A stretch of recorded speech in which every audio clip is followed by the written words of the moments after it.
Hey y'all, so I'm here to recap 90 Day Fiance, the tell-all that aired this past Sunday. Y'all, I'm gonna just go ahead and be honest with you. I am tired. This season was long and arduous, and to be honest, I'm really over all of these couples. Like, seriously, the only couple that I really need to see any more of in the future is Nicole and Asin. My heart is tied to them just because their foolishness knows no bounds.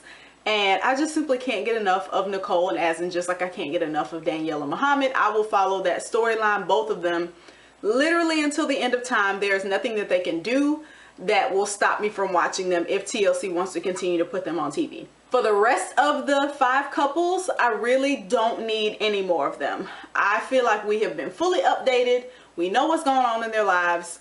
I don't need any more. I'm over all of them. I'm tired of trying to figure out what's going on in their lives. I'm tired of trying to analyze what their issues are. They're all crazy, and I honestly don't care if they stay together, if they get divorced. I'm just like, I'm done with them. I feel like all of their storylines have run their course. So honestly, this recap is going to be probably really quick. I'm just going to go over the big moments that happened in the episode, and then I'm going to give you my final thoughts on each couple and what I think that they should do in the future and what I think TLC should do with that couple in the future as far as 90 Day Fiance, Happily Ever After, or future seasons. Alright, so let's get started from the beginning of the episode. All the people are coming in, all the couples, and you know, they're kind of, everybody's getting their hair and makeup done backstage, and this is where the whole Paula and Anfisa drama sort of starts. They start showing flashbacks from last year at the tell-all, when backstage, when Anfisa was out talking to Sean by herself and George was backstage, how Paula was talking mess and basically calling her a mail order bride, saying that she was ugly and that George could do better than her, and blah blah blah blah blah, just popping off at the mouth, talking bad about Anfisa. And of course later Anfisa saw that footage, so Anfisa don't fool with Paula basically. So Paula says in her interview that she feels bad now that she said those things about Anfisa, and that she wants to apologize to her. That was a total lie. Paula did not want to apologize to Anfisa. I don't think that she sincerely was sorry for what she said. I don't think she feels bad at all. I think she just, it was just something to say. It sounded good. So she went back there with the total wrong energy. To me, she went back there being fake. She went to the back where Anfisa was and hugged all the other people, Pedro and David and Annie and all them. And then she goes over to Anfisa, instead of coming to her and being like, hey, can I speak to you for a moment, or I really wanted to apologize to you for what I said last year. She should have led with that. Instead, she led with some old fake, like, hey Anfisa, how are you? And I'm like, if somebody that I know was talking mess about me just the last time I saw them and then came to me smiling in my face, I probably would have done the same thing. I would have picked up my purse and walked clean out on her. I would not have sat there and wanted to chit chat with the girl who was talking mess about me just last year. So I totally stand behind Anfisa getting up and walking out on Paula, because she totally was not sincere. It was not genuine. She came with the total wrong energy and she walked out, and I would have done the same thing. I didn't blame her for that. Paula did not seem as if she was coming to her in an apologetic way.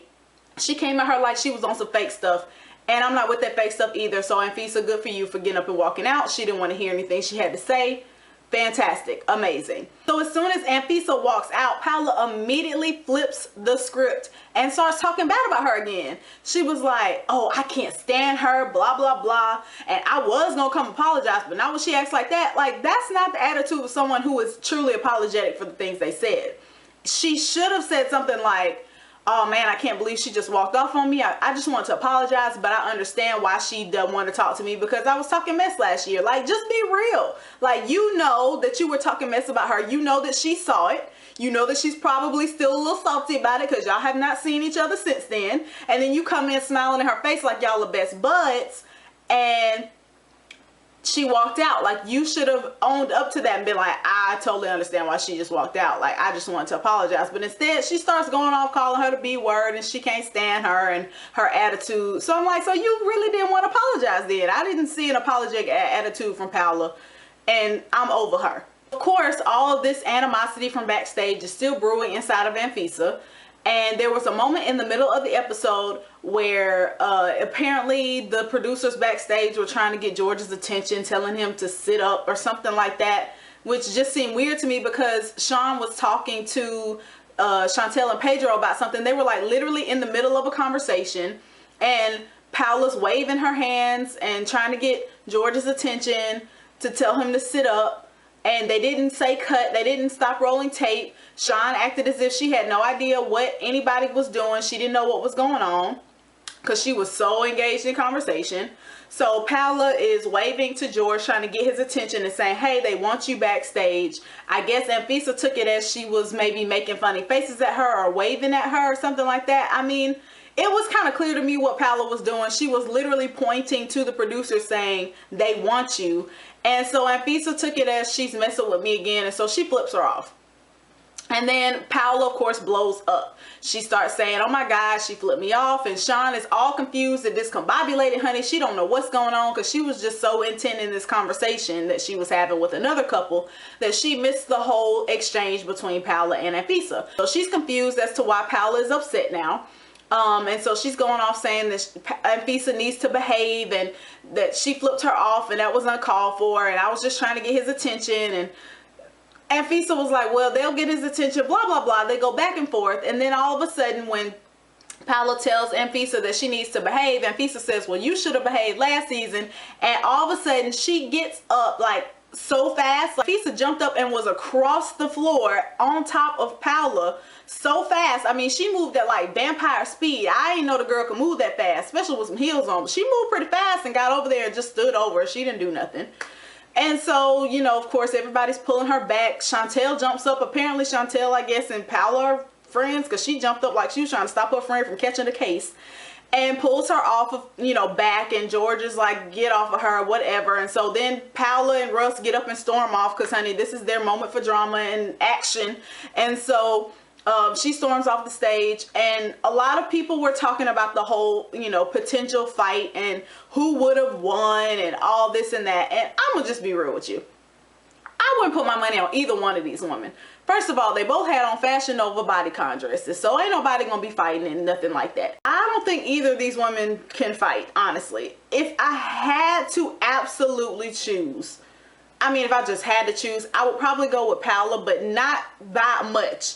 And the only reason I go with Paola is because she grew up on the streets of Columbia, and she maybe have gotten into a tussle or two growing up. Anfisa, I don't think she's ever fought anybody before. I just don't think either of them knows how to throw a punch. I just don't see it. Paola tried to talk about how much weight she lifts. That ain't got nothing to do with fighting, girl.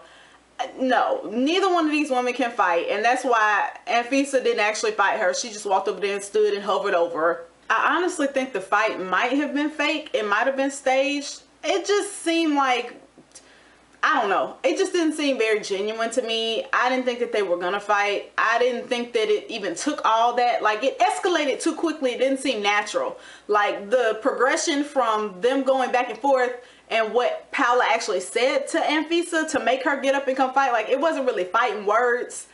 It just seemed like a weird reason to get up and like act like you're gonna go fight somebody, even though they have been antagonizing you. Even so, it just didn't seem like enough to me. So I think Anfisa might be just causing more drama just to keep herself in TLC's eyesight so that they'll bring her back for another season. And of course, Paola had to be dramatic and get up and storm off the stage because, I mean, she's an actress and that's what she does for the TLC cameras. The fight to me was just, it wasn't genuine. I wasn't here for it. I thought it was dumb.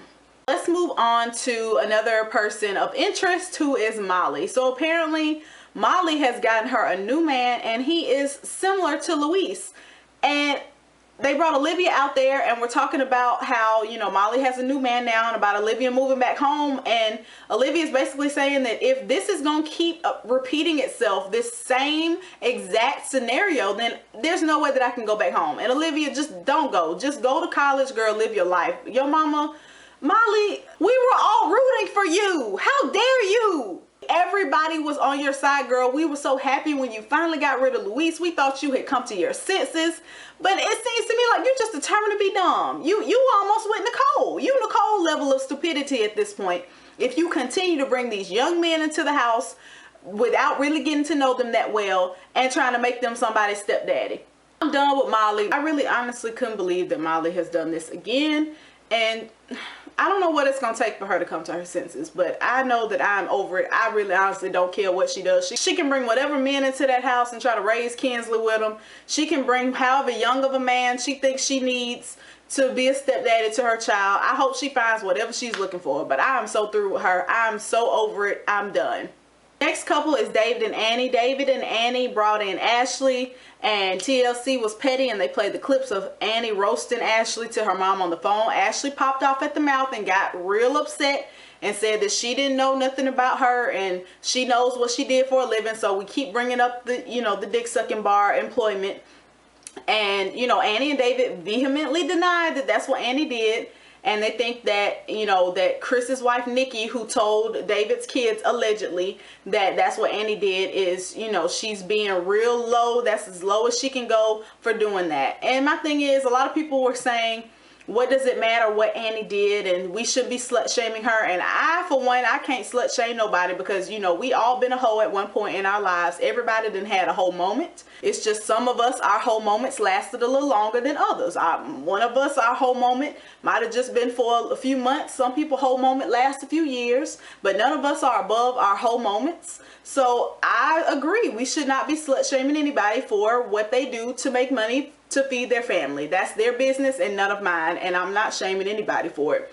But my problem is, if there's nothing wrong with it, and if there's no shame in it, then why do we keep denying it? Why do we have to keep making up these stories that make absolutely no sense, and saying things that make absolutely no sense to try to cover it up? That's my problem with it. Same with Anfisa. If that's what you do, girl, you do the webcam videos, then do you. But my thing is, people want to say don't slut shame them, but my thing is, they obviously feel shamed on their own because they're hiding it. If there was no shame, they wouldn't hide it. They would openly admit that that's what they did or are doing, and it wouldn't be a problem. So to me, there is some shame there because you don't want to just admit it. And I do think it's true. I think that's where they met.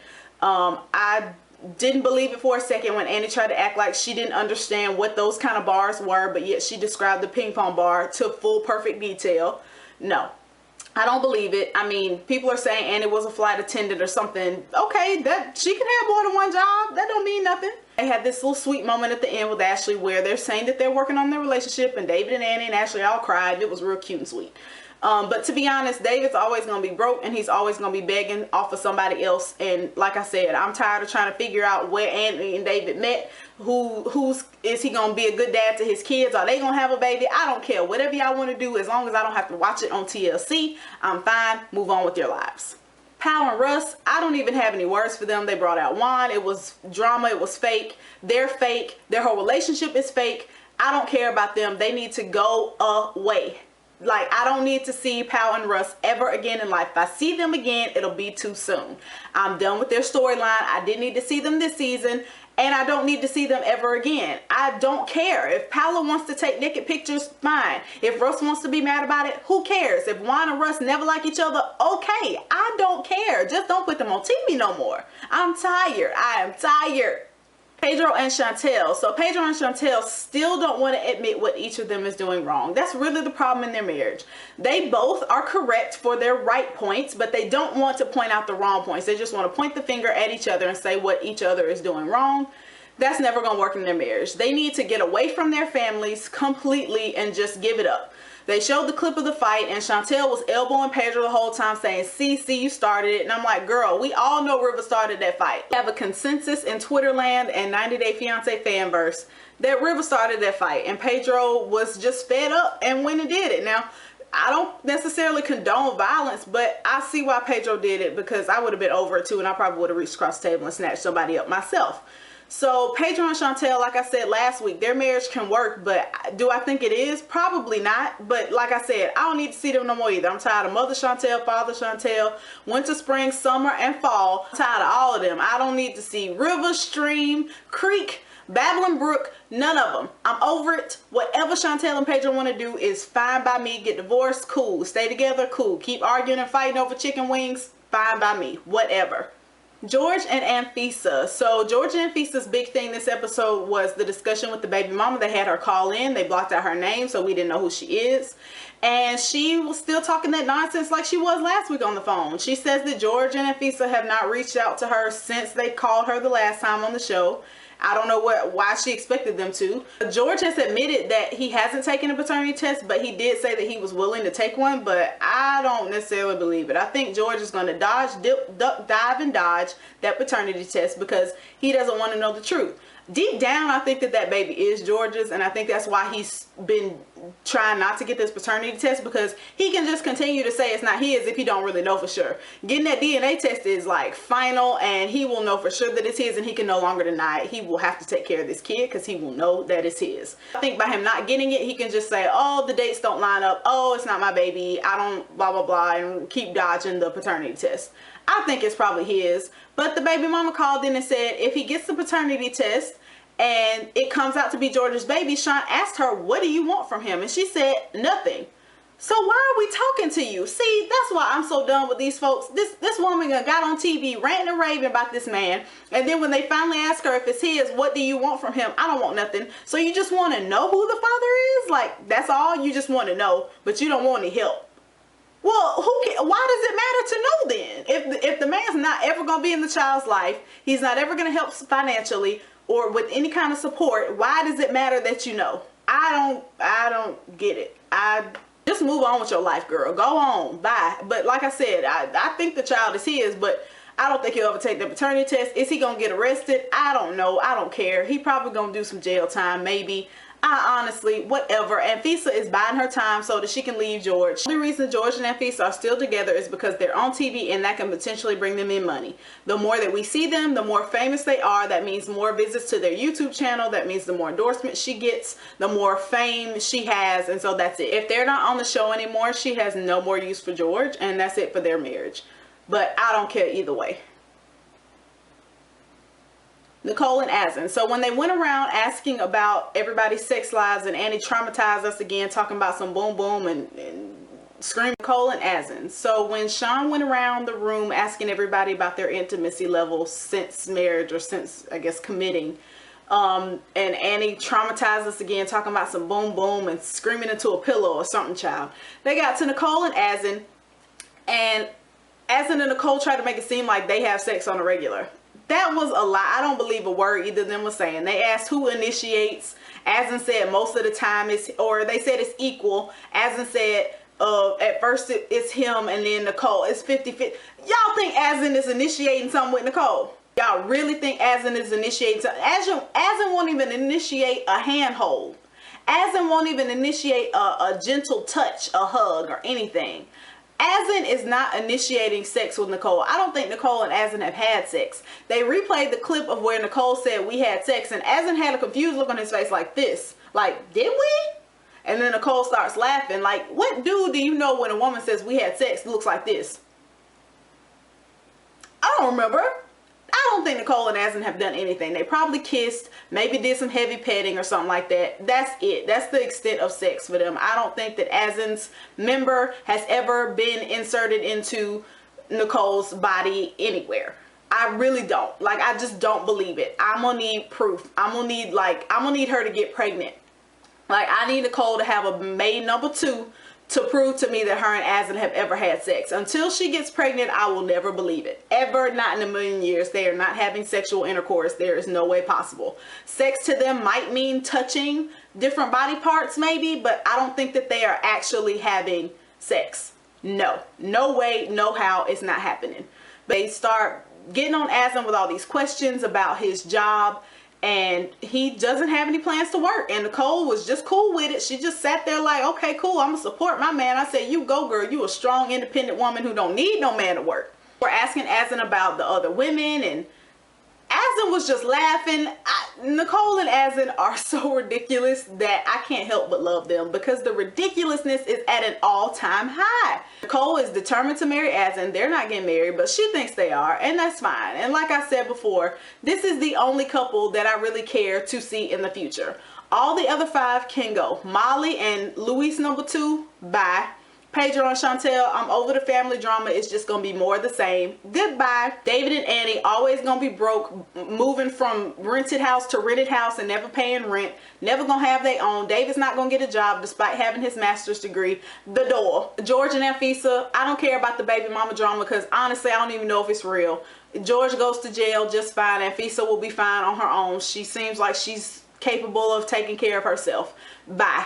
Russ and Pal been gone. Bye. Good night. The door. See ya. Don't want to hear from you again. So that's pretty much my take on this tell-all and on the couples for this season of Happily Ever After. Unfortunately, next week for the part 2 of the tell-all and the conclusion, I will be out of the country, and so I won't be doing a recap of that. But I do plan to live tweet. Hopefully I can log into tlcgo.com so that I can watch the show and still live tweet, but I won't be doing a recap of that episode. So I'm just going to take a little hiatus from recaps. I know, guys, I'm so sorry. I'm going to miss y'all, but never fear, because I will be back again for the August 5th premiere of 90 Day Fiance Before the 90 Days. Oh yes, we got some new couples and some old ones. We got Jesse and Darcy, we got Paul and Karini, and we got some new ones. So I cannot wait for this fresh meat, guys. Oh, it's like Christmas morning when a new season of Before the 90 Days comes out. I promise, out of all the 90-day franchises, Before the 90 Days has got to be my favorite. TLC struck gold when they came up with this idea. It could not be more perfectly trashy. So thank you guys so much for sticking through this recap of me just basically telling y'all how over this show I am and how tired I am of these couples. And I hope that if TLC chooses to do it again, that they bring in all new couples, because I have had enough of these. Thanks for watching. If you want to follow me on Twitter at NICHI_P_tweets for all my live tweets during the show. Thank you guys so much for watching. Like, leave a comment, subscribe if you want to. And I'll see you guys after the August 5th premiere of Before the 90 Days. Have a great week. See you next time. Bye.